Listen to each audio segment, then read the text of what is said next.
Som, por favor. Som, por favor. Som, por favor. Atenção. Olha o volume.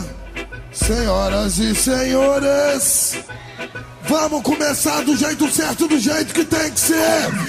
Preparem-se, domingo, dia 18 de agosto, a partir das 2 da tarde, a terra vai tremer.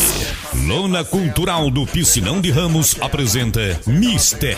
Catra, ao vivo.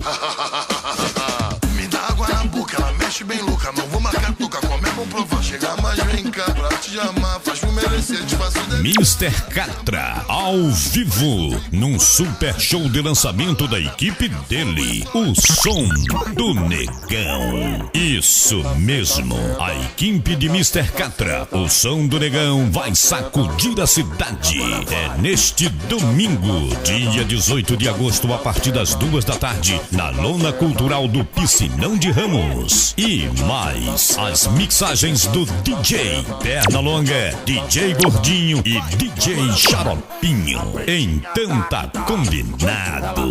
Neste domingo, dia 18 de agosto, a partir das 2 da tarde, na Lona Cultural do Piscinão de Ramos, tem show ao vivo com Mr. Catra, lançando a equipe dele, o Som do Negão. A equipe de som que vai tremer a terra. E mais, as mixagens do DJ Pernalonga, DJ Gordinho e DJ Xaropinho. E ainda, gente bonita, cerveja gelada e segurança total.